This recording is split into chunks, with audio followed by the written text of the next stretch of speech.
Welcome to the Coliving with PadSplit podcast, where we talk to successful PadSplit investors and have them share their secrets to success, not only in PadSplit, but in other facets of real estate. This podcast will help you expedite your learning to be a successful investor in the co-living space. We are your hosts, Ray and Oriana Nunez. Show us some love by subscribing and sharing so we can continue to bring on amazing guests. In today's episode, we have a special guest, Michael Apparecio, good friend of ours. He is a PadSplit vendor. He has tons of experience in property management. He's going to share with us today his experience managing over 30 units. What is he doing? How is he going above and beyond for his investors and for the members that are living at the PadSplits? You do not want to miss this episode. A lot of good nuggets, a lot of good gems in this episode. So stay tuned, don't leave, and make sure you are liking, subscribing, commenting below, sharing with others. Share as much as you can. You help us grow. You help us continue to bring amazing guests. And stay tuned. Don't miss this episode. How are you? Hey, Mike. How are you doing? Hi. You two are so cute. I love it. Mike, how long have we known each other? Jesus. It's been. It has to be 6 years. How long ago was that other space? You need, Like to, add, 16, you need to add a 17. little more numbers in there. We've aged a little. Yeah, I'm getting old, so maybe. No, we're not getting old. There's just What do you maturing. say? I said like 6, 7 years. We How met long? in 2016-ish. Oh wow. Somewhere around 17, yeah. Okay. Oh wow. 7, okay, sure, 7. Lucky number. Yeah. Okay. All right. So that's there. 7 to 8. We're almost there. We're almost at a decade. Look at Yeah. this. We'll Making it celebrate it. strong. We'll cut a Yeah. cake. Making it strong.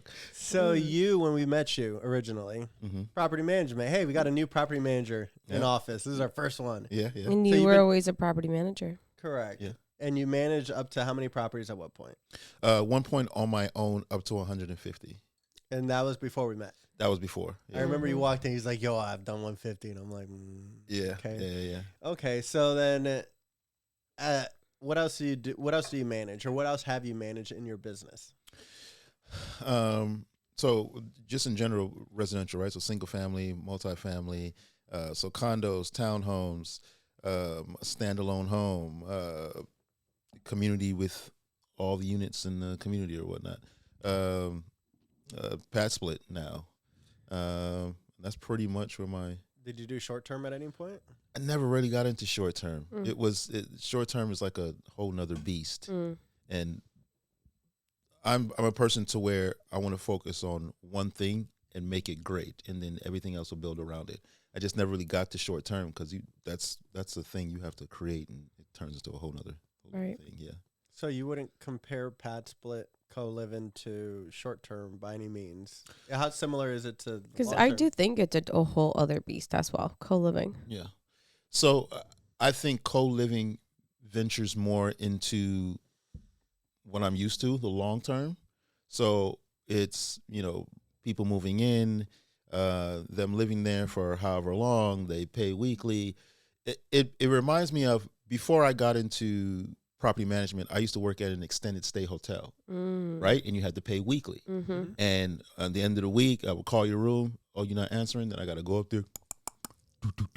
Hey, it's time to pay for a week. That's what PadSplit reminds me of, but it's just a single family home. So I was kind of there already when I saw the platform and what it is. And like, oh, okay, this is what I did in hospitality before I started. I've been here before. Yeah. So it was easy for me to transition into it. Versus like more customer service oriented, which is so short term. Yeah. Because Yeah. it's really just customer service oriented. Yeah. It's an experience. It's a whole other level. Yeah. That's amazing. I would love to get into your extended stay stuff, but I'm curious about it too.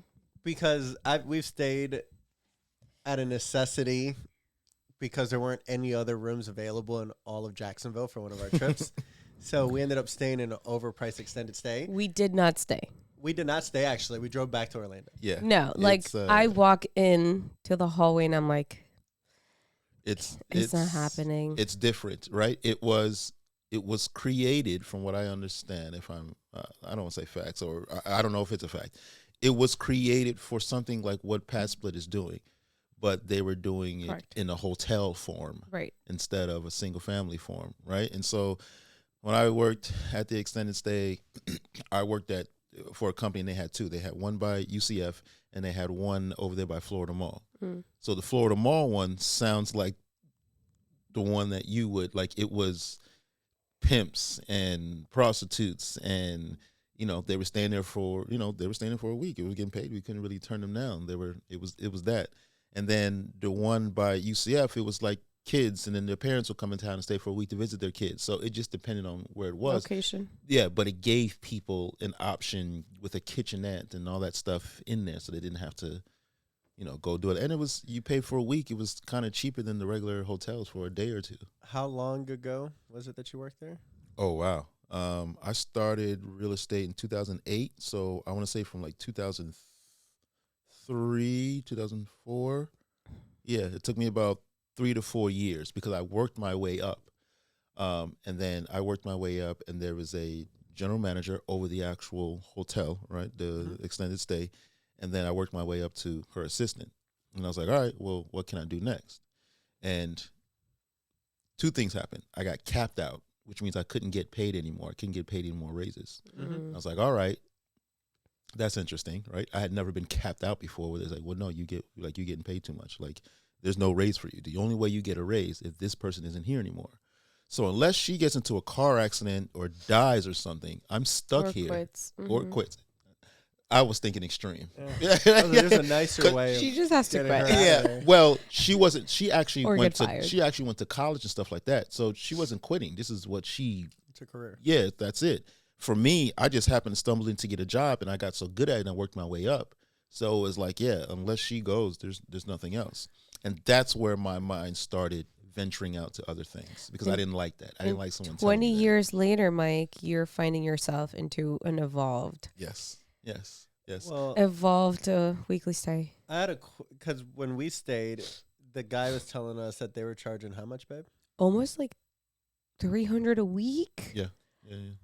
And we couldn't even believe it because it was an okay location, but the amenities, it's not like it was a clean space neither. Yeah. It didn't feel safe. How much were they charging roughly? Do you remember? Back in 2008, it was only like 1 something, 2 something, depending on the size of the room. A week. Yeah. It was like 1 or 2 something, depending on the size of the room, like double bed, king room, whatever. Yeah. But yeah, it was up there. It was up there. And if you did it for a month, you got a discount. Yeah. Which is kind of something that some investors are doing, like promos to incentivize longer stays. That's interesting. And then you heard about PadSplit through us, obviously. Yes. And you were curious? I was curious because there's always things that come along in this business, and you're like, how long is this going to last? Friends are always doing random stuff. Yeah, how long is this going to last? And so I am an observer, I would say, of the business, right? I remember when Airbnb came about, and I was like, this is interesting. Let's see how long this lasts. Life happens, and then someone tries to create something to accommodate the life that's happening at the time. And so Airbnb was that. It was hotels, and they was like, oh, why stay at a hotel? You can rent this whole house. And people were like, oh, what? And so everybody went out and bought houses and turned them into Airbnbs, right? And now we see the effect of that, right? So now what's happening? Inflation is going up. People can't even afford to live in a 1-bedroom. So what came about? PadSplit. And so there's always an event in life, and then in real estate, over the years, as I sit back and watch, something is created to mirror fill a necessity. Yeah, fill a necessity for that event. And PadSplit obviously is one of those things, and it's interesting. But it's never like PadSplit is not a new thing, right? No. We're not reinventing the wheel. Room sharing is when I was going to college, I lived at UCF. It was a townhome, and I rented my room. Room sharing has always been around. Correct. It's just never been structured correctly, right. I feel. And I feel PadSplit structured it correctly. As human beings, we need structure, right? That's what it is. You can't just throw people in the house and be like, all right, everybody, you're paying this, you're paying that, and you just walk away. No, there's rules, there's regulations. You give people structure, and then you in life, right? Red light, green light, yellow light. We all know what that means. Correct. Yeah. A system. So you're saying we have structure in PadSplit? Yes. We have a system in place, We're just not throwing people inside of houses. Yes. Okay. No. Just checking. Yeah, How many doors are you currently managing that are PadSplit at this current moment? So I want to say 20. Okay. Yeah, I All want right. to say 20. I might be a let's- little. I'm pretty sure it's more than that. I never really count the doors. I'm Yeah. just bringing on properties because I don't like to. I like to Well, keep my head down and zoom You through could do it. a bracket because I can already say that there's one near here that's 7-ish, 7 Yeah. to 8. There's the one in East Orlando. It's a little bit about the same, 7 Yeah. or 8. So you're already in 2 houses, 16. And Yeah. then another 6. Yeah, over 20. And I got 5. And I have 5 total right now. So So way more than 20 units. I'm thinking it's more than 20. I'm like, what? That's Now that I'm thinking it out now loud, that you're yeah. adding, like, Yeah. It's 20. Yeah. if it's on average, let's say 6 units per property and you have 5, you You're definitely at least have at 30. Yeah. Okay. Well, look at me doing good. I keep my head down and I work. I don't really focus on the, Yeah, Mike. Yeah. Let's talk about all the things that people are always wondering. So we educate investors all the time, and once we kind of have that conversation, everything becomes clear. Mhm. But with all the activity and promotion and this desirability of becoming a PadSplit host, there's so many questions out there that people are like imagining, thinking, and I would say that the human condition is that we always think the worst case scenario. Right? So I want us to talk about all the nitty gritty on what it is inside of a PadSplit. How does it operate? Let's talk about all those things. Yeah. Let's do it. So questions that people might have are like, so how do people get along? Like, Well, property management. So one immediately that I think of that's kind of maybe an attack on property management to some degree. PadSplit is expensive. How am I going to go ahead and pay for property management? And it's not that we are expensive, but you start to think of the worst, and then you start to think of property management being 12% plus because they're used to short-term Airbnb, Or long-term. 20%, cost. Yeah. What does, and this is for you specifically, what are your general costs and what is it that you manage versus what have you noticed that PadSplit manages? And you're not speaking for PadSplit. We'll fill in the gaps, but if you could talk about the stuff that you do at your properties for your clients. So I do a flat fee, right? I thought it was best to, once I analyze what the platform does, what PadSplit's responsibilities are, then I can come in and say, okay, I can fill in these gaps, right? Because there's already a whole setup. Right. So on my end, what do I need to do, right? So I fill in these gaps. And in filling in those gaps, I just do a flat fee. A percentage just didn't make sense. And so I am the boots on the ground, hands on, eyes, like those things. Whereas what you'll talk about, PadSplit takes care of the platform part. So you're getting, how can I say? You're getting full management at the end of the day. Right, there's someone that needs to visit and see and take a look and all that stuff, and then there's someone that needs to do the background and all that stuff and make sure that the person is even good to move in. Can they afford it and all that stuff? Yeah. So at your properties that you're managing, you are going to the property and getting it cleaned. Mm-hmm. You're also getting repairs done. Mm-hmm. If there's any of those two that need to get done, PadSplit contacts you. Yes. So through the platform, it pops up, right? Someone's moving out, whatever. So a room needs to be cleaned, right? And so then I go take a look, make sure they're gone, make sure everything is good, and then cleaners come in, clean, new sheets, et cetera, whatever needs to be done, and then I click the button and put it back up. Yeah. Is the house chaos in the common areas that you notice with 7 people living in a house? Yes and no. I really feel it depends on the group of people you get, right? It's kind of like the luck of the draw. I have a house that when I go, the place is super clean. It be smelling good and all that. And funny enough, it's all women, right? Women are clean. It's all women. I think it's pretty half and half. Because I don't know. The one that I have with all women, I walk in, it smells like heaven in there. The place is clean, nothing. No, this is my experience. This is my experience. And then I have another one with guys, and I'm like, what is going on here? Dishes in the sink. And listen, maybe I stepped there at the wrong time. Let me come back another time. Nope, same thing. Yeah, no, I get it. So it just kind of depends. The luck of the draw. People are people. You just never know what you're going to get. But in my experience of what I've had so far with my properties, it's funny. It's funny to see. So how do people get along? Because people, and again, wonder so much about how do people get along? If there's 6 people living in the house, that's crazy. And we get these comments A lot of crap 90% of the time. I've never had so in the beginning, the people that are living in these spaces are typically at work a lot. They're never home. This place is just for them to rest their head and go to sleep. So they get along, I guess, more or less 'cause they never see each other. They're not really hanging out. They're cooking their food. They're going back in their room. I've had people talk about, someone threw my food away. All right, cool. There was one person like, this girl ate my food. I was like, all right, well, you have to adjust that. You're the manager of people, and there's rules set in place. But for the most part, people get along. You're not getting like psychotics or, I haven't in my experience. And This is based on your experience. Yeah. But I hope that. But 30 plus units is a pretty good sample. Yeah. And 30 plus units, all the people that I've had have gotten along, right? You get some things here and there of like, I smell smoke in the house, and then you got to go investigate. But the actual people living there, they get along because a lot of them mind their business. They don't really. These are strangers. That's right. Yeah, no one's trying to be friends. They're here to transition, or they're here on a contract job, or they're a traveling nurse. There's another girl that she's moved in. She's going to college here, so it was cheaper for her to rent this room than live, on a dorm or whatever. Just stuff like that. And she goes to school and comes home and sleeps. And I check in. Hey, everything good? Yeah, everything's great. I love the house. That's pretty much it. People kind of mind their business and come and go as they please. Well, statistically, there is domestic violence between related people more than unrelated people. And that's a fact. Okay. Right? No.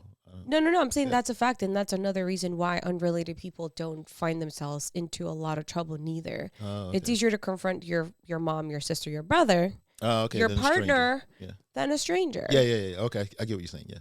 So even to that point, like, they keep to themselves. Yeah. How much do they use the kitchen?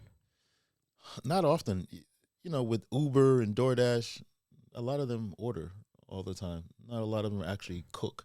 There's things for them to do. Like if you get like an older gentleman or an older woman, I think it's by generation.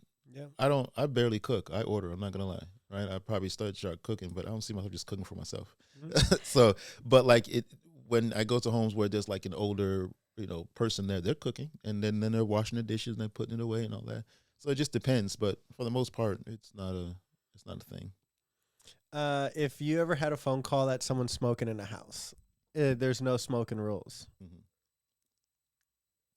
People could smoke medicinally in Florida. In some states, it's 100% recreational. In Florida. Yeah. Mm-hmm. How do you manage hey, I smell smoke in this house. It's annoying. I'm allergic. Or some random mess. That's like not okay to do or whatever. Yeah. So there is. We're talking about cannabis or. Yeah. Cigarettes or cannabis or something that rule violation I want you to investigate. I've had both. Okay. Both. Let's talk about those. So cannabis one. So first of all, in the homes that I manage, there's signs that say, hey, no smoking allowed in the house. Whatever you do outside the house is none of my business. But in this investment, you can't smoke in here, right? So I had a girl that moved in. She moved in for like a couple of days. Then she moved out. And when people are moving out quickly, they can leave for reasons. Some say personal reasons, or they just say, room turn, right? That's the basic thing they put.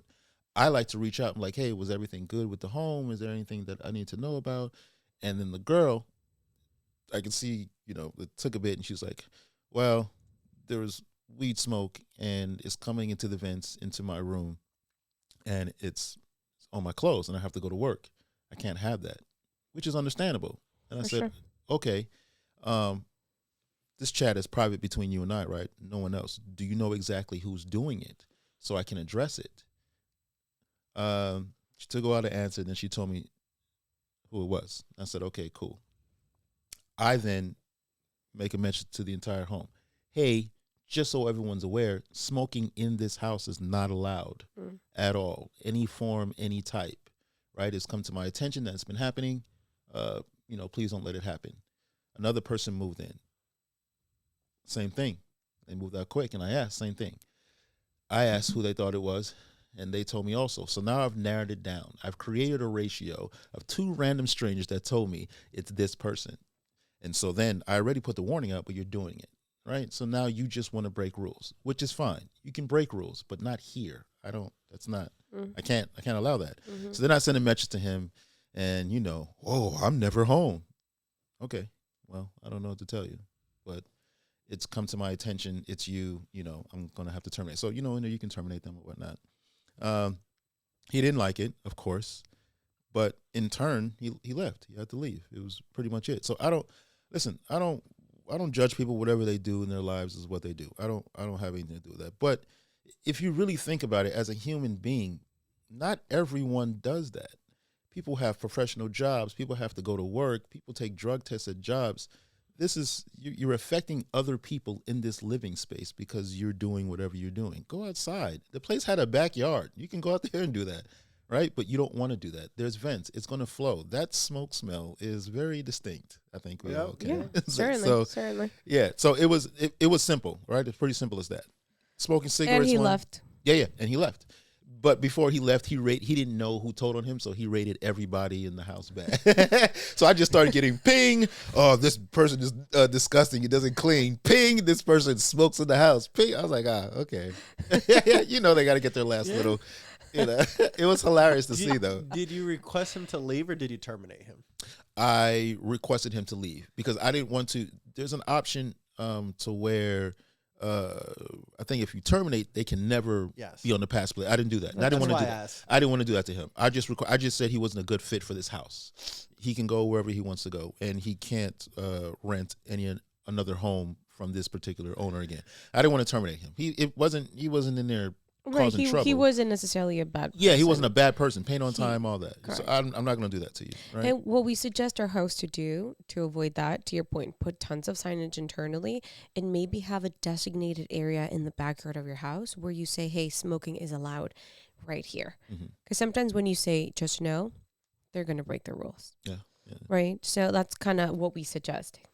Create an area in the backyard where you have smoking area right here. That happens at facilities like attraction parks, airports, hospitals. Yeah, there's a designated space. Yeah, like, okay, please, let's just do it here and be respectful of others. Yeah, I can see that. So with your properties that you're managing, because it's a mixture, what do you notice are things that work in the houses to have a better experience? And what are some of the things that you notice either don't have good tenure or just don't do well on the platform? So the more structure, the better. The more people know what they can and can't do, where things are, what belongs to them, it sets them up, right? Because then now they just, it might sound crazy, but now they just become robots, right? This is mine. This is mine. I can use that bathroom. That's my room. In, out. That's it. You're creating their boundaries, area, their boundaries and all that. Yeah. So they're not like, oh, well, I can throw stuff over here and I can throw stuff. No, this is yours. That's it.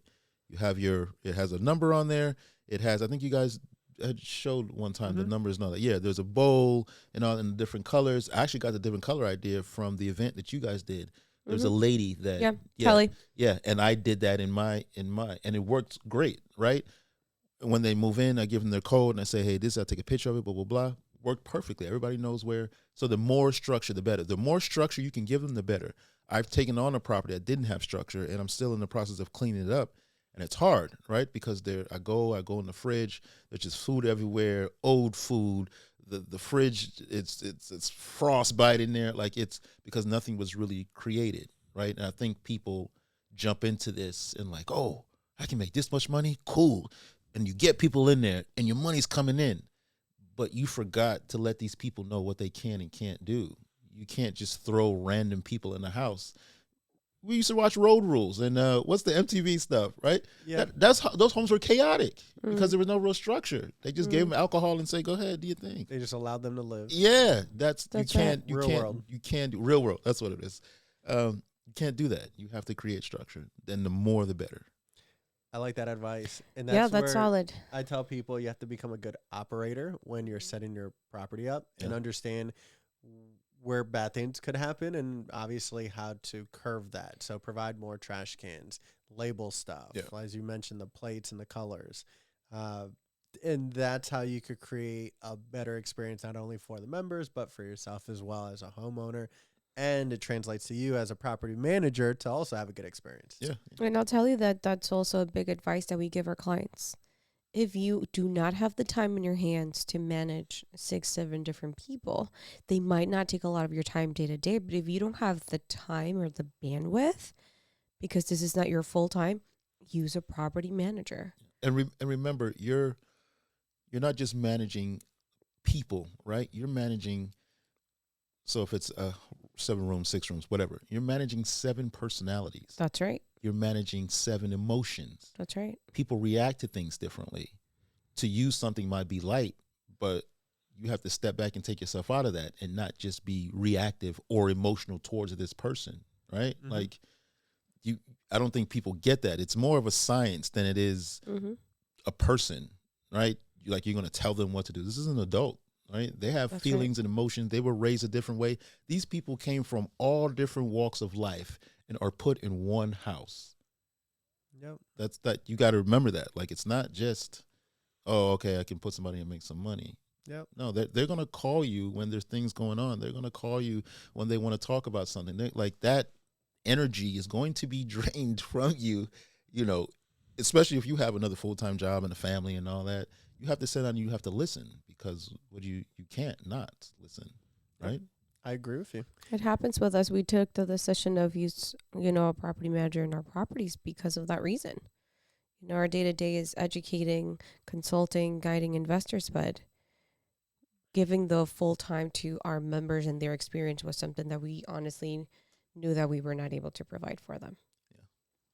So one thing I like that you've done is that you've actually gone through the PadSplit process. You don't own any PadSplits, but in the Not last, yet. of course, Not but yet. in the last one that you onboarded, I don't even know if it's your real last one, but you went through the actual process of, hey, I'm selling this property for an investor. The property didn't ultimately sell as a fix and flip. Mm-hmm. And PadSplit was an alternative for them to be able to still make money on that deal and not have it kind of burn them. Mm-hmm. So you've walked the property with us. Mm-hmm. But let him tell the story. Yeah, of course.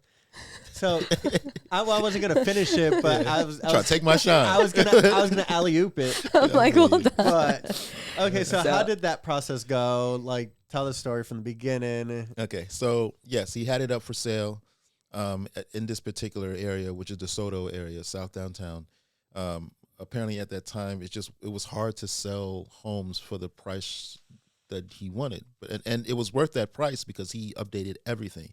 But just in that area, it was hard to sell homes. And on that particular street, things were happening. Like, people were buying the homes and remodeling them and reselling them. So it was happening, but it was happening slowly, and it had just started. And he had one of the bigger homes on there, and so his is going to garner more money. So time went on, didn't sell. And so I went one day and looked at the home and walked around, and I was like, you know what? This could probably be a PadSplit. It had enough parking. It had a nice big backyard, and in the front, it already had bricks set up for like independent parking spaces.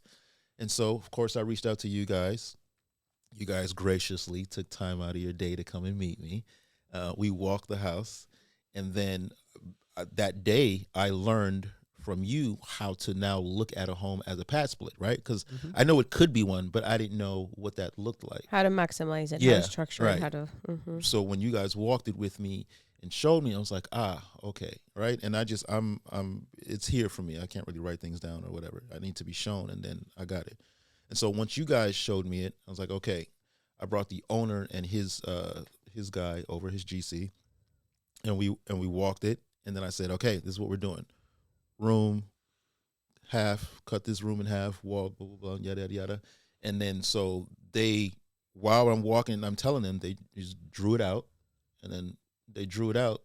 And when they drew it out, and I was like, yeah, I guess that's it. Whatever I told you, if that's what you drew, that's it. I don't like it. Doesn't register for me. It's here. So they started doing the work. And when they started doing the work, it started coming together, right? The living room was now a room. It was one of the bigger rooms, and that we, rent for more. And then the room was cut in half, and the 2 doors, and blah, blah, blah. And as time went on, I got to see the frame. I got to see the walls go up. I got to see, and as it completed, I was like, "Oh my God, look at this!" And I was happy. I was happy because it's like, obviously you guys showed me, but like, No, you saw the entire yeah, process. I saw the entire process, That's right. and to break it The down progression of it. and be able to explain it to somebody else, and then they see it fully, right, and create it, and then the end results of it. It was amazing. It was amazing. It took about 3 weeks. It wasn't even that long to put the walls up. to set up. Yeah, to like I would say of 4 weeks. Walls set up, obviously furniture, all that. Get it all fully done about 4 weeks. What's the longest part of that process? If you could divide it more micro. I don't know. It's not that the longest part. They were frustrating parts. Mm. When you come to me and you say, "Hey, I'm coming to you because you're the professional, and I want you to do this," and I say, "Okay, in my professional opinion of 15 years, this is how we should do it," and then you say, "Okay," and then you do something the opposite, then that's frustrating to me. Yeah. Right? No, of course. Because you asked me, I told you, and then you just went and did your thing, and then what happens? You didn't listen. And you're gonna have to do it. You're gonna have to do it the way I told you. Yeah. So those parts, right? And I get some people have issues with control and all that, right? But those parts were the longest parts because now we have to go back and do exactly what I told you to do.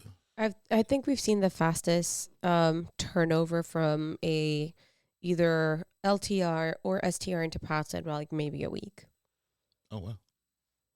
The shortest amount of time. I mean, it's put walls and furniture, and if you order in the furniture at the time that you're putting the walls up, and you let the furniture people put the furniture up, I don't know if it's Well, because STRs are usually furnished, so just adding a wall and adding additional furniture, it's pretty simple. Yeah, and I would have to say a lot of this he did himself. Like he ordered the furniture. Got it. Yeah, and he put it together himself. So he Amazoned a lot. Yeah. So he put the list that you guys gave me and kind of went off that. Mm-hmm. And then he actually went and did the first. So he didn't really hire. He hired to get the work done, yeah. But a lot of he wanted to save money and do himself. So impressive. Yeah, because it took us longer to do our own furniture on the first one. Well, that's an episode in itself. We don't do furniture no more. That's a whole episode. It's a struggle. Yeah. Okay. And then, so how's this property performing? Because you're managing it. And so how long ago did you guys went live with it? We are in June. We went live in May. Okay. How many rooms? 7. From originally, what was the house? 4. It was a 4-2. Okay, and now it's a 7. No, sorry, it was a 4-3. Yeah. Do you remember the square footage? I know it's over 2,000. Okay. It's over 2,000. Yeah. It was a 4-3. Now it's a 7-3. Now it's a 7-3. Yeah. Okay.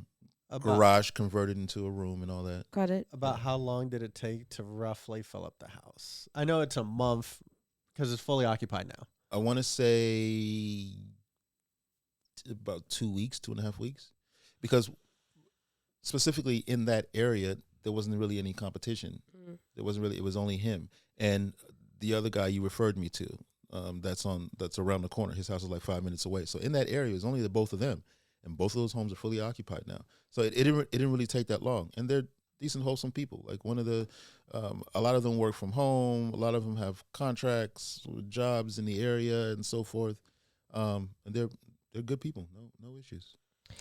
I just did a quick search yesterday in Orlando, and it said that in the past 30 days, we've had over 5,000 searches for rent by the room. Oh, wow.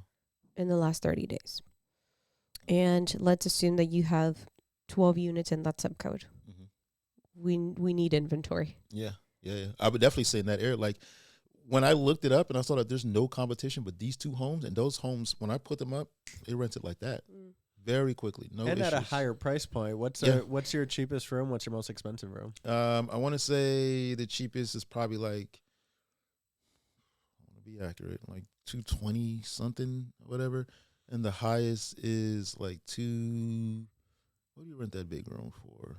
Does it have a private like bathroom? 275, 285. Private bathroom. Yeah. But does it have a private bathroom? Yeah.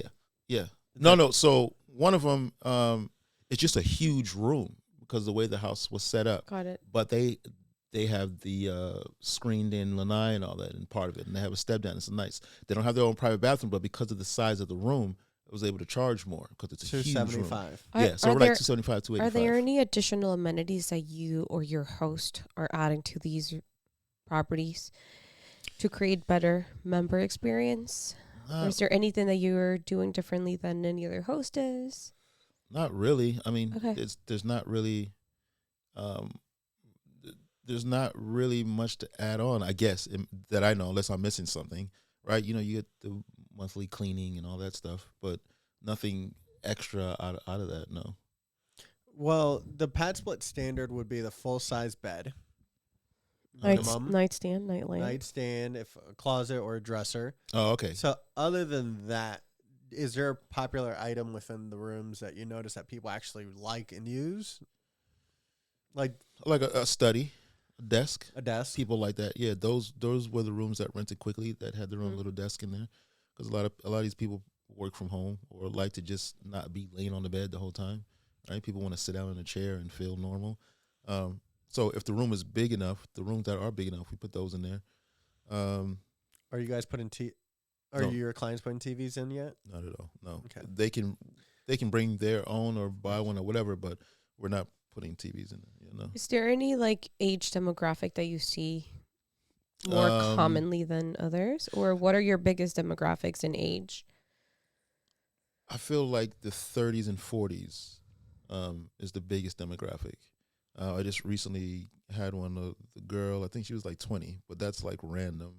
For the most part, it's 30s and 40s. You're getting older people. You're not really getting like young people like that. Interesting. Yeah. I mean, we say that often. Yeah, that's something that works. Yeah, because they're sharing professionals. often. They're either professionals or people that are just working regular jobs and want to work in the area. Right. So another question that comes up a lot is, so how do people park? Everyone has a vehicle. It's Florida. It's Texas. It's Carolinas. How does that even happen? Do you have 15 cars parked in front of your? Like that's a question that we get often. No, not what, at all. What do you? So you control that. You control how many cars you want on the property, right? And so they'll look at it and they'll see that, okay, only 2 cars are allowed. Like you can say there's 4 spaces here and that's it. Like you create it. So in the one house that I have in the Maitland area, the guy has a Vespa. So he parks that in the garage, obviously. So Nice. So everybody else has a car. They just, park. There's only 3 cars I can park there. So I create the, how many parking spaces? 4. And that's it. And it shows when they look that there's no more spaces available. Right. I believe so. And right now, every parking space is filled? Yeah. So it's not parking spaces. It's available. Yeah, no. Yeah. Every single one of them, are in Everyone, your listing, if you have 4 allocated, are they all not all the time. Not all the time. Okay. Yeah, no. Because not everybody, and I think that's a misconception, not everybody has a car. A lot of these people are traveling from other places. So they're probably taking Uber to go to work or whatever it is.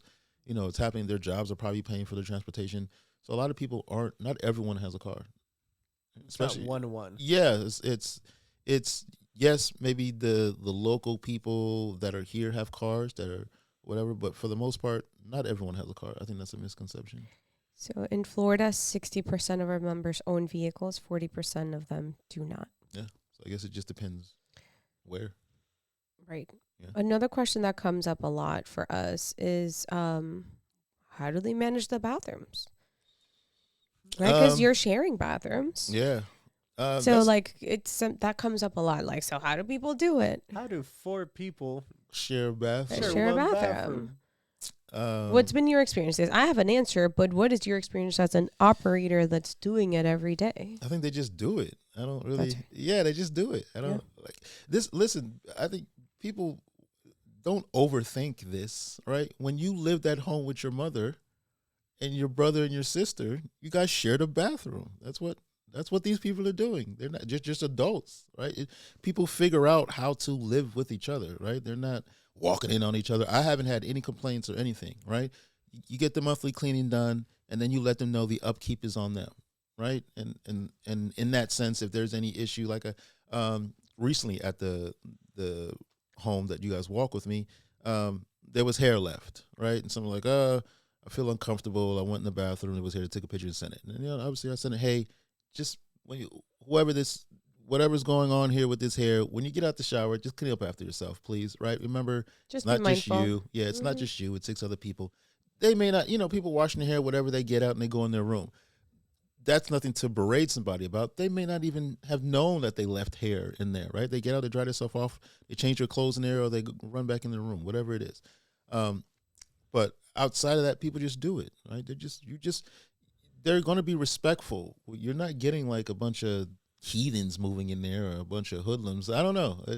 People are just respectful when it comes to that, right? And They're adults. Yeah, they're adults. Like my biggest motto, right, especially in property management, if you treat people like adults, they'll act like adults. Once you start babying them, then you're setting the tone like, oh, you're going to hold their hand through this. No, you treat them like adult, they act like adult. Hey, when you're done eating, you need to wash your dish and put it away because you're not the only one living here. Okay, cool, right? Now, with a child, you have to do that with them. You don't know. These are adults. You treat them like adults and they'll act like adults. I actually have a question. A person asked me, buddy of mine, might have been yesterday, Ray, how do you handle balances that carry over? Because there's members who know to stay under $300. Right. Yeah. They'll do the $299. It's like a little trick. Yeah, and So they don't get terminated. Yeah, for additional context, PadSplit has a balance that is allowed for somebody to carry, and that's $300. Less than 300. Just shy of 300. Yeah, it's 300. Once you're at 301, now you're delinquent. Yeah. So to that point, what does that look like in your experience? So it's funny because it would start popping up in my email like, oh, the terminator. I'm like, oh man, this person just moved in here. And then they paid it down, so they're good. And then I started seeing it being a reoccurrence. I was like, oh, there's a little loophole here they found out. And what are we going to do as human beings? We're going to find loopholes. That's right. And so that's the little loophole that they found, if people were doing it. So those particular people, PadSplit takes care of hey, you don't have to do anything. If they don't pay, we'll terminate them. And then, oh, ta-da, they paid, they're good standing, blah, blah, blah. When I see it happen a few times, I like to call, right? I want to know what's going on. Why are you paying this way?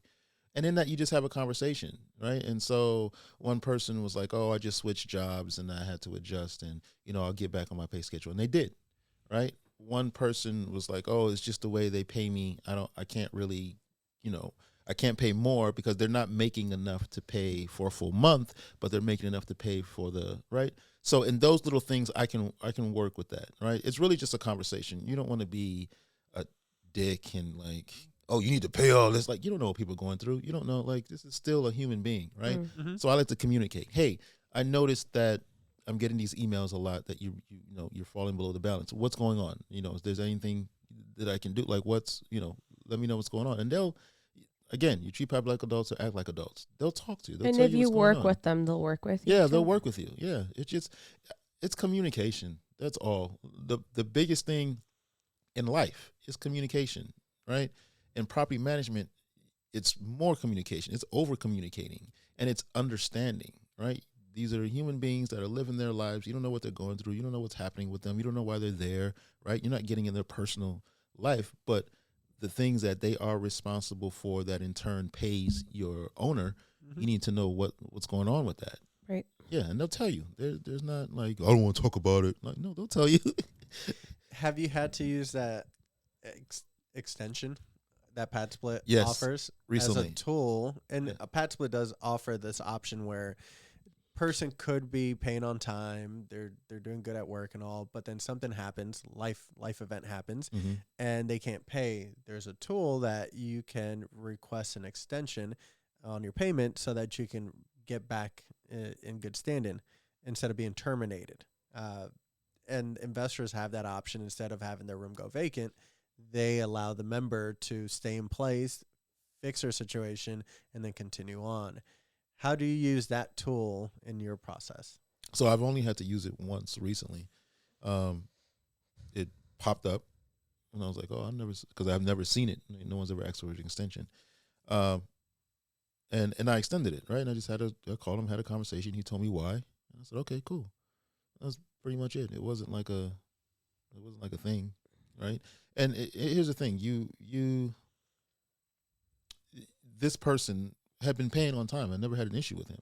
So the fact that he needed extension showed me that there's something exponentially happening outside of whatever is going on that that he needs this little time. And it wasn't a long time, another week or something. All right, cool. Another week, it's not gonna hurt anything, right? There's that house has 7 rooms. There's 6 other rooms still making money. So it's not a thing, right? He told me, I understood, and I hit it, and he's good. Yeah, love it. When you qualify, so on the dashboard, right, in your platform, in the dashboard in your account, when someone requests a booking in one of your properties, PadSplit gives you like an overview of the member. Yeah. Name, occupation, what they're approved for, whatever, basics on the person. And they also fill in a small application on like if they're shy, if they're clean, if they're not, all these things. Are there any specific things that you look for as a property manager that you want to accept more in your homes than other things? Are there just things that you're like, I want this specific thing more than others?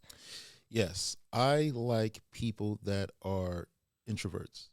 And I think that's it says it on there, right? Because they're going to stay to themselves and mind their business. Okay. Right?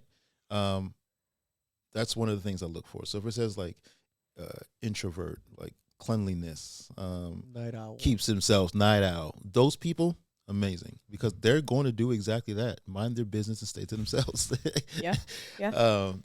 Another thing that I like to look at is if you look at it, when it scrolls at the bottom, it tells you where they came from, and it tells you like the addresses, and it tells you how long they were there. So there was one guy, he had been to like 3 or 4 homes in he stayed there for like a week or two, then moved again, a week or two, moved there. So I reached out to him, and I was like, hey, this is the property manager for the house that you put the booking for. Just real quick, I noticed that you've been, bouncing around to other houses. What I just want to know, what's going on. I wouldn't want to put you here and then you move again, right? I want to make sure that if you move here, you're going to be comfortable. So I want to know ahead of time what were the issues, so maybe I can address them and so forth. And his thing was like, those homes just weren't clean. They weren't clean. There was no structure. He didn't use the word structure, but he was like, people were just doing whatever they wanted, and no one was attentive to the home. He said that he would, you can chat with the host. No one would reply. So he was being ignored, right? And so in that, he felt it was best to, he had jumped around to like 2 or 3 homes. And I'm thinking what I did after. I reached out to those people and asked them if they wanted management. Listen, nice. I'm trying to build my business, man. Nice. Yes, that's how you do it, Mike. Love that. Yeah, I need more structure. Yeah, I need more structure. I can help you a little bit. Yeah. So yeah. And then once I understood that, okay, that's what it was, and I accepted him. And so luckily the home that I got was brand new, never lived in. And so I was able to put him in there. He was the first one to move in, and then now create that structure for him. And now other people have moved in, and the structure was already created. So everybody knows what expected of themselves. Everything is going good. Everything is going right. Anytime he sends a message, I make sure to reply, because I remember one of his things was he was being ignored.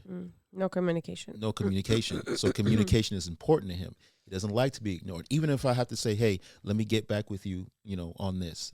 At least I responded, and he was okay with that, right? So, yeah. That's a good one. I like that one. I'm actually curious because you do communicate a lot with the members as a property manager. Yeah. PadSplit has a CX department that communicates with the members. Mm-hmm. What parts of it do you allow the members to communicate with PadSplit, and at what point do you step in? Yeah. Because this might be able to fix or help or alleviate some stuff that you might be doing that's extra. Yeah. So the communication I typically have with them are maintenance things, right? Obviously, they go through the platform, and then it comes to me, and then I reach out to get a better understanding. So it's that. It's complaints. Hey, this is the internet's not working or whatever, blah blah blah. That those are typically the things that I talk to, right? Or individuals needing to talk about somebody else or whatever's going on with the house. Those are my conversations really with them. I don't really have much outside of that. Yeah. Just verifying. Sorry. Are there any, what are the most frequent ticket items, maintenance-wise, that you get in your properties? Wi-Fi and AC, especially now in the summertime here. Wi-Fi and AC. Bro, we in Orlando. So Wi-Fi, is it like that it's weak, that it's like not strong? Yeah, and this is something that I learned too, obviously being new to this. Don't get the lowest Wi-Fi. You got 7 people that's going to be pulling, and you don't even think about that. You just say, hey, make sure you get the internet. They get the internet and it's set up. But you don't, and naturally as investors, their goal is to make money. So in there, they're going to save as much as they can here and there. Yeah. So they're going to get how much is that? Oh, I'll get the $25 one. Right, boom, boom, boom. When they really probably should be getting the $98 one because there's 7 people with 7 devices. And I was going to say some people have 2 devices, laptop, tablets, phones. Yeah, some people have all that, right? And so you got to kick in for the high internet. Yeah, so that and AC, but it's Florida, so it's kind of, do you have the home at a specific temperature that's another question. Ideal? Yes, I do between 70 and 74 depending on the home. Okay. Yeah, because the home, it's huge, right? So the different places is going to different rooms, and then you have the body heat of the actual people living there, right? So it may be cooler. It may be hotter in the evening, but cooler at night, right? But if you leave it at 70, it'll kind of keep the flow going to where at night it'll be cooler. Yeah, and then during the day, when the sun's busting through the window and all that, it's already cool from the night. Right. So And we get this question a lot. Our host might be like, "So what happens with the AC?" And I always say, "Well, I don't go into my dentist office and tell him I'm cold. Yeah, he's gonna be like, put a sweater on." Yeah, and believe it or not, there are, even sometimes I have it at 70, 74, there are people who are like, hey, I'm still kind of hot. And in that sense, you just got to say, well, turn the fan on. Yeah, you got to get a fan or turn the fan on, right? Use the fan, or if you feel that's not sufficient enough, then you're probably going to have to purchase a fan. But, you got to remember, right? And this is what you got to keep reiterating to people, because people want what they want. I'm cold. I'm hot. But you have to remind them, there's other people living here also, so I have to make sure that everyone's comfortable, right? And in that sense, they're like, oh, okay. Yep. Right? I have to be considerate for other people. Yeah. Because people forget. So the thermostat is not available for members. It's not like they literally walk into the house and they just put this up and down. No. We suggest for you to lock it, use a Wi-Fi thermostat so you can control it from your phone. Your property manager has access to it. Yes. And if you're traveling, there's somewhere where they cannot physically go into the property, go to the app, up and down, and everybody is happy. Yeah. Do you have a preference between Wi-Fi locks, and do you have combination locks on the door? So like in the bedroom doors, you can either do combo lock, it's like PIN numbers, manual, or Wi-Fi locks. Is there a preference in a brand when it comes to the Wi-Fi lock, or preference between manual or Wi-Fi? Wi-Fi, definitely. I can change the code from wherever I'm at. Was that Wi-Fi or Bluetooth, right? Wi-Fi. Yeah. Okay, cool. I'm making sure. Wi-Fi, definitely, right? Because if I need a vendor to go by, I can create a one-time code for him while he's standing in front of the door. He punches it in, goes, does his thing, and leaves. I don't have to go meet him and do all that. I definitely always suggest Wi-Fi. And then the brand is what's the one with the ring? The one you guys told me, the green box. Yamiri's one. Yeah, there's so many different ones. There's different ones, but I like Yamiri. Like I like that one the best, so I always suggest that one. If there's other ones, there's a house that has the manual like buttons that poke out, and to change that code, I have to go there when somebody moves out. I'm probably pretty soon going to suggest that he switches over. Because it just saves time. It just seems like I don't time have and money. Yeah, saves time. Because every time you got to go out, that's a charge to the investor as well. Yeah. You charge for house visits? No, it's part of my management. Yeah. because I'm not really going to the homes that much. What are you generally charging for? I want to get something out of you. Like, I it want to depends. spill the He- beans. No, He's but trying contact him if you want but prices. For sure, 100%. And there's You want his prices? there's a Good. segment for it. Give him but a call. Is there different? So smaller house gets a different price than a bigger house. No, It's the same price. flat fee. And then when it comes, Call me for the fee. You want to know what the fee is? yeah, Give me a call. DM me or something. There's gonna be a part at the end where you'll obviously be able to tell them how to reach you. But Listen, I looked at different models, right? And luckily, I'm the master of my universe, so I can choose whatever I want to do. And in those different models, and in doing long-term property management, I don't know. I'm managing property for 10%, and that 10% covers all the things that need to be done, right? Going to do an inspection, blah blah blah. Like, so why would I do anything different on this side? To me, it didn't correlate to do the same thing. So I create a flat fee that I'm comfortable with to do these items. which one is harder? Do you feel to manage out of the two? Because you still do long-term rentals. Yeah. It's not harder, but which one? Do you have a preference? Setup question. I don't care what answer you get. Yeah. I do feel that the PadSplit model is easier because there's everything. It's kind of set up already for you, right? You gotta remember on the long term side, I'm doing everything from beginning to end. On the PadSplit side, I actually have help with the software. I can take that off my hands. I can just get an email that says, "Hey, we got somebody for you." Okay, great. Let me see. Oh yeah, they look good. Click. Go on my phone. Create a code. Send them a message. That's it.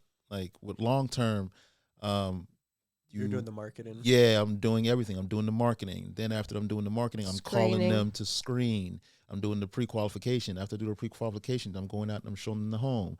After I'm showing the home, Applications, doing the yeah. application, right? Getting their income. Then I have to. Then I do the lease. Then I create the money. Like, it's a whole different. Have you taken some of the stuff from PadSplit and applied it towards the long-term side? I've sat back and thought about what I could do. As of right now, I could probably do the code thing, right? The one-time code. The walkthrough, maybe. Yeah. Things The like virtual that. stuff. But even that's kind of tricky, especially with long term, like I agree. letting people in and you don't know Yeah, who they you know, are. And yeah, no. It's still trying. It's like it's hard with long term to really get out of what it is because Different animal. different animal, just people, the world we live Well, in. it's families. Yeah. It's, and that's it. probably mom and dad with kids, and they want to see it. They want to feel it. The kids want to Or Yeah. couple. claim their rooms. It's different when you get a PadSplit saying, "Hey, it's a little hot in here," than when you get a family and you get a mother calling and say, "It's hot in here. My son can't breathe," because everybody's extra. My son can't breathe, and blah blah blah. She can't breathe. Right? It's added. It's more added on that side, right? When it comes to that, when it's just a person in the room, like, "Hey, it's a little warm in here. I was wondering if you can turn the AC down." Blah blah blah. Right. It's more calm. Right. I should, on that end, but yeah. How do you see the behavior, or what have you seen regarding trash? Because that's something that a lot of our investors don't necessarily. No, the think. question is, who takes the trash out? Yeah. Like You're responsibilities in the home, like taking the trash out. Potentially, your home has a recycle day and a regular trash day. Yeah. Those responsibilities. How does that get handled? And this is funny because this is going on at one of the homes, and I'm adjusting to it now. So in the PadSplit, when you set up the home, you put in the days that there's trash, right? Mm-hmm. For the other homes, they've been going good. I haven't had any issues, right? Letting them know, and I guess putting those signs up, especially one by the trash that shows, "Hey, make sure you throw the trash out. The upkeep of the home is your responsibility, et cetera, et cetera." It's been fine. But there's a home that I've brought on, and I've gone over there, and they just don't take out the trash.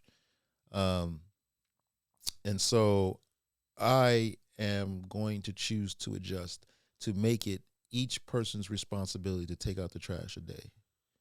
And so now you're tasked with taking out all the trash in the house, because it seems everyone is like, well, I didn't put no trash in there, I'm not throwing that out. Or they're just throwing the trash in there, right?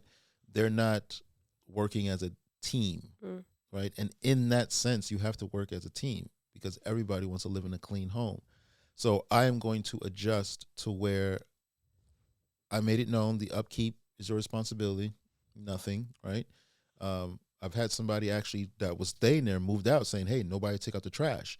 And then I told him, hey, just so you know, the upkeep of the trash being taken out is you guys' responsibility.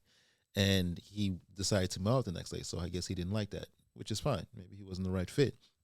But now I understand with this particular home, I'm going to need to take extra measures. So I am going to set up a plan and put it on all the fridges and laminate them and put them on all the walls by, close to the rooms or whatnot. So everybody knows room 1 on this day is your trash day. Room 2 on this day is your trash day, right? So, and maybe not every day, every other day, right? Because the bins don't get that full. But at least they know on that day the trash hasn't been taken out. And if that hasn't been happening on the day that's your day, then now I need to adjust again, right? And at some point, we need to have a conversation. And if you feel you can't be part of keeping the home clean, then maybe you're not a good fit, right? And that's down the road. For this home, but yeah. I at least need to create some structure. To your point, creating a system and a structure for the members. Yeah. And then now that they have, okay, this is what we're supposed to do on these days. And if they don't want to abide by that, then okay, then I'll take the next measures. But I have to at least create something for them. And so that's what I'm going to do.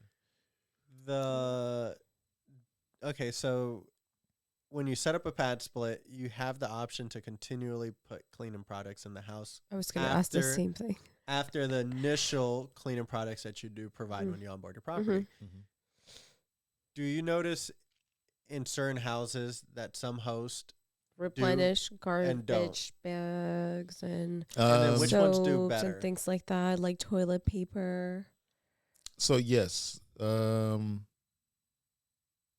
want to say none of them do.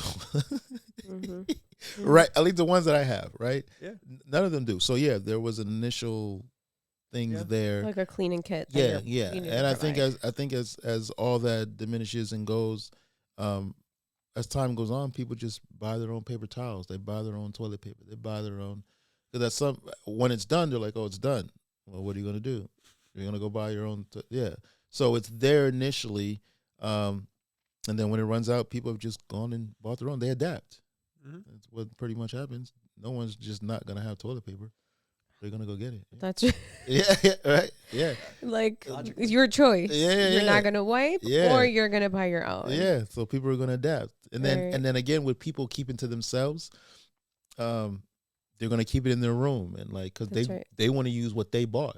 That's right. Right. So now everybody becomes responsible for their own well-being, which is how it's supposed to be.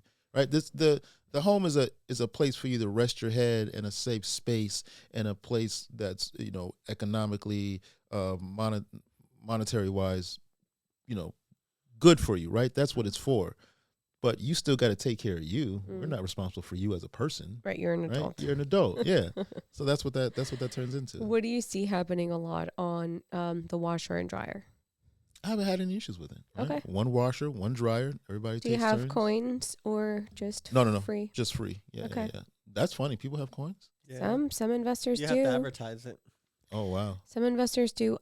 That's crazy. I mean, yeah, we definitely don't suggest it. Yeah. If anything, we rather you buy a smaller washer and dryer load because they don't have huge loads of clothes. Yeah. Right? So their loads are going to be smaller. Smaller, yeah. So the smaller, the better for you also because you're also saving in water and it allows them to have smaller loads versus getting like a massive 7-ton type of thing. Yeah. They take turns. You get a regular washer and dryer. Do you designate the days or they just kind of figure it out themselves? No. Okay. When I do my walk and talk, this is the kitchen. This is the common area. Make sure you clean up after yourself. Here's the washer and dryer. When you wash, make sure you dry. And just be aware that other people may be waiting. Clean the filter. Yeah. This is how you walk around and you have these conversations with them and let them know what's expected. That's how I feel it's worked on my end to where it's been smooth. Right. All right, so someone's gonna move out. This is the date that they're moving out.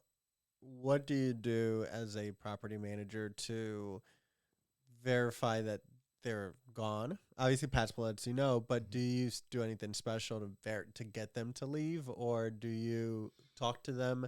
Like, what's your prep for a move out on a termination or a non-payment or something like that? So a termination or a non-payment. So a non-friendly Yeah. move out. So I guess I can talk about this, right? I just don't have to give the address. Yeah, and you all don't that. give address. Okay. All right, cool. Right now, there is a person that was renting a room. Since the end of May, this person just disappeared. No one knows where he went. Some of the people said that he's probably with his girlfriend. PadSplit did their thing, reach out to him, no contact, not responding. I reached out to him, nothing, not responding. What about payments? He hasn't paid. His payment No isn't payment. responding either. Yeah, Okay. no response. His payment not responding either, right? And Just so here's, making sure. Uh-huh. yeah. Okay. So here's the thing. No one just doesn't respond, especially when they have. I can only think of one thing. Yeah, no one just doesn't respond, especially when they have. So, rewind. Went to the property, knocked on the door, blah, blah, blah, because now it came down to this is the day that you're terminated, right? We're going to give him till 5 p.m. on this day. Cool. So I make sure I go there, go on there. His stuff is still there. Okay. So he hasn't responded since the end of May. We're in June. His stuff is still there. Two things. He's either dead or he's in jail. That's my first one. Yeah. He's either dead or he's in jail. So I said, oh, that's interesting. Let me go do some. Now, this person's paid on time, never had an issue, nothing. All right. Let me go do some research. Come to find out. Let me Google some stuff. Yeah, let me go do some research. And because I've been doing this for so many years, I know how to look up the court records and all that. Come to find out, my boy got a DUI. Somebody got a little saucy. Yeah. Driving home 1 o'clock in the morning, because they put everything out there. He thought he was going to drive through Winter Park saucy and they wasn't going to catch his ass. They got him. So, that's yeah. why he was not responding. Yeah, so he's in jail right now. And so, two things.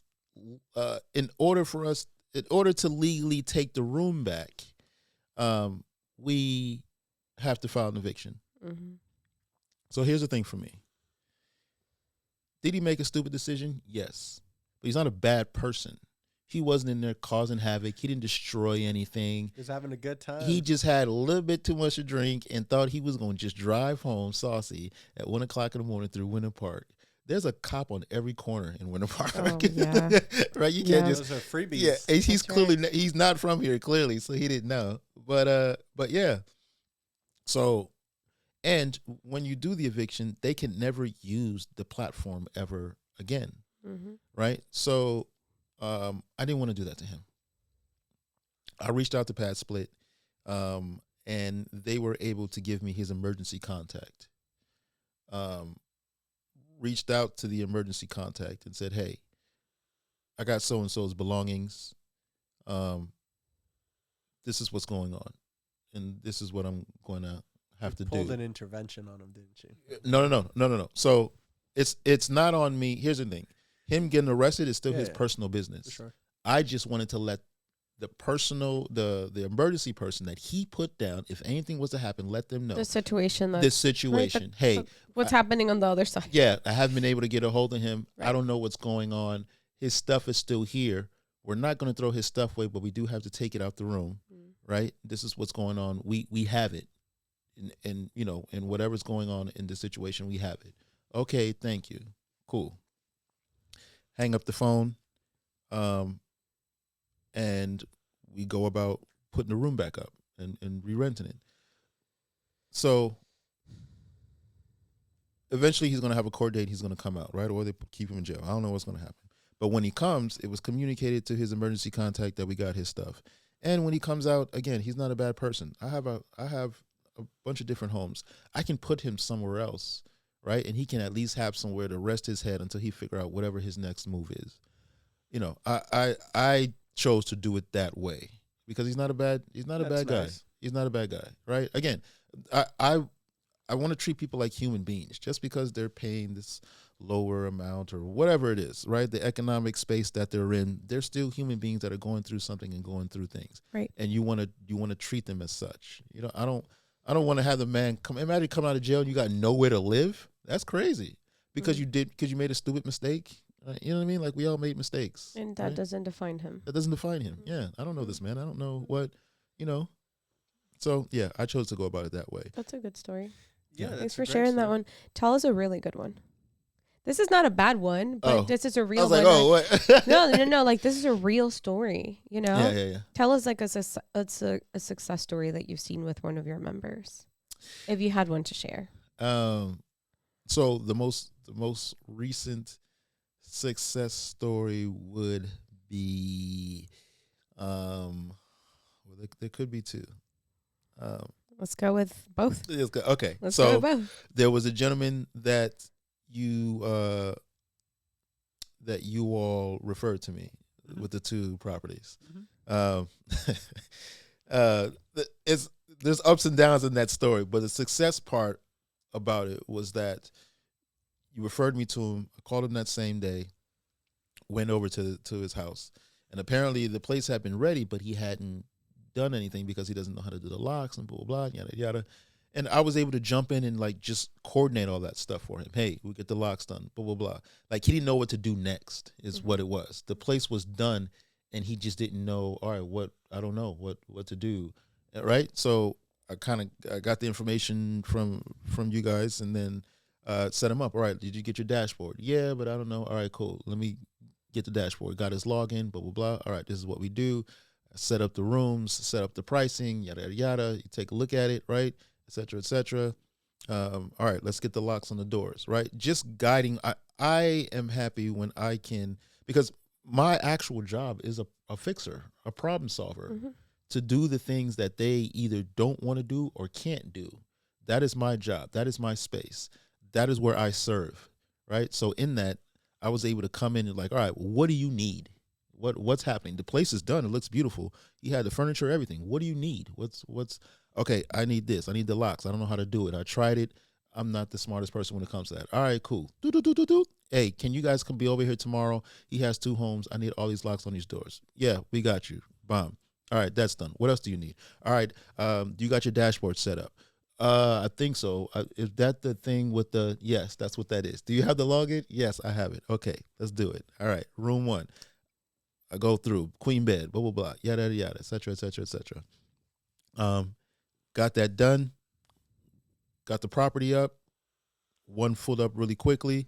The other one filled up in a short period of time also. So it's a success for me because I was able to come in and just serve him where he needed to be served, right? And this is a person that after I was done, he thanked me. He doesn't live here. He hopped on the plane and went wherever he went, basically. So I like that. That's a good feeling for me, right? That I was able to do my job and help somebody. That love that. Yeah. I think that story is a great example of how it would be to work, how it's supposed to work. Right. Our job is to guide you through the process, kind of like a coach.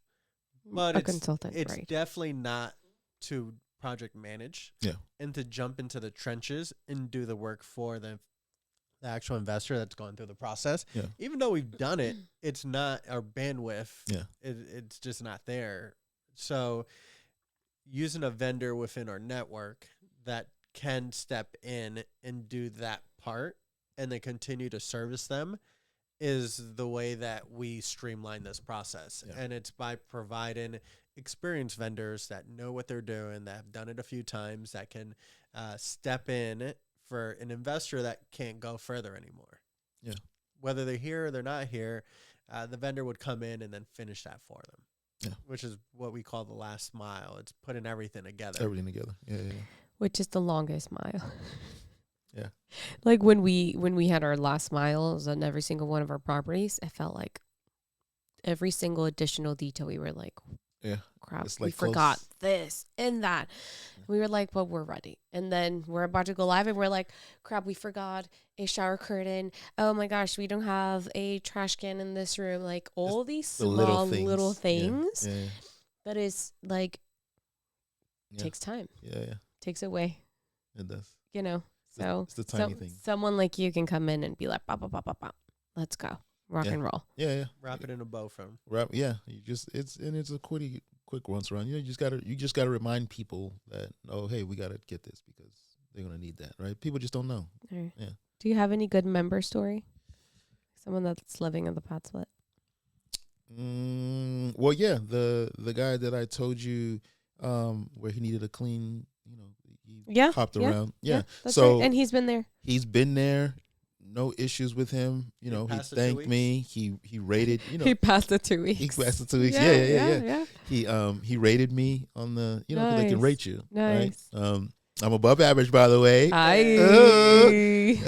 So yeah, and I like to pay attention to that because that lets me know that I'm doing what I'm supposed to do. If it goes down to that, then I did something wrong and I need to adjust and I need to figure out where can I. You can't make everybody happy, but I'm here. I'm supposed to be doing this, so I want to make sure I'm doing it correctly, right? So I definitely pay attention to that, especially it being my responsibility. But yeah, he likes the home, no issues. Anything that pops up, he lets me know what's going on. I reply to him, I get it done, and yeah, it's for me in my business and what I do in my space. It makes me feel good that I can help people, right? A lot of property management and why I got into it was that I like the feeling of helping people. I don't know. There's so many times that people didn't even want the property that I had for rent, but because Joe Schmo didn't pick up his phone, they settled for mine, right? And then the service that I gave them, they're like, "Man, we're happy that we dealt with you. Yeah, we're happy that we reached out to you. We're happy that this is, it happened the way it happened." I like that. I like to hear that. That's my okay, you're doing something good here, right? Love that. Yeah. So that's me. I'm a people's person. Thank you, Mike. Mike, how do people get a hold of you? Well, and how can people... That part. If someone wants to work with you, someone is seeing this episode and they're like, you know what, maybe it's time for me to use a property manager that's experienced, that understands what they're doing, can help me. Step back. What areas do you service? Because I don't want people from Atlanta to reach out. That's right? true. That's true. So I service the general Central Florida area, right? Okay. I would say all the way up to Daytona, and then all the way down to Poinciana area. That's right? like 5 counties. Yeah. So in that mass span right now is where I manage long term, and then for PadSplits right now with the 5 that I have, they live more in Orlando themselves, right? Maitland, Orlando, so downtown Orlando, East Orlando, West Orlando. They're kind of scattered out, but in the Central Florida, Orlando area for the most part. And if you're curious if I can manage where yours is, reach out to me. I can, I had somebody reach out about it, one that they have in Auburndale. I would manage in Auburndale. That's not that far. That's right up there. Yeah. So, yeah, if you are interested, reach out and I can kind of tell you if. How do we reach out? So, by phone or email. What's your email? So my email is Michael, MICHAEL at LGNDSrealty.com.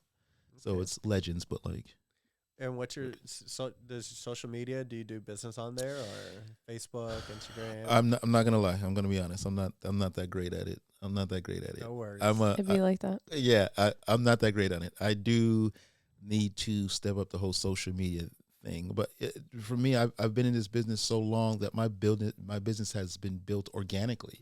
I don't have to rely on the social media thing, right?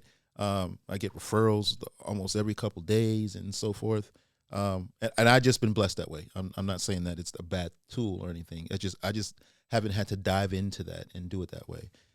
So email, and then you can just give me a call or shoot me a text, 407-484-7221. Fantastic. Give him the digits. Yeah. Well, Mike, what is your last one? Hold on, sir. I was going to boot him out. I know. Give me a second. So what is as a property manager that is, building so much of the portfolio of PadSplit, what's your goal? Like, what would be a goal that you want to hit as a property manager that manages PadSplits? How many units? I told myself when I got into the PadSplit that I want to get to 50. I want to get 50 properties or 50 units? 50 properties. PadSplit properties. Yeah, so 50 PadSplit properties. I want to get to 50 and see what that looks like. And then from there. And then we'll reassess. Yeah, and then we'll reassess. Right? And that's what I did with long term. I want to get 50 homes, see what that looks like. And then once I got to 50, I was like, all right, I want to get 50 more. And then I got to 100. And then I was like, all right, I want to get 50 more. And then I realized that 150 properties managing on my own, I can't do. And then I had to adjust, right? And that's how I assess myself, my limits, right? Okay, let me get to 50. Can I manage 50 PadSplits on my own? Now, when I say on my own, obviously there's vendors and stuff that I use, right? But I mean, like, it's like the person that you call. That you currently, right? Yeah, the person that you picking call, up the call. Yeah, you being the person. It's me, right? yeah, right? So that's where I am right now. I want to see what 50 looks like. Guys, let's help Michael reach that goal. 50 properties that are PadSplits. Let's make it happen. Well, Mike, thank you for being here. No, thank you. This was so valuable.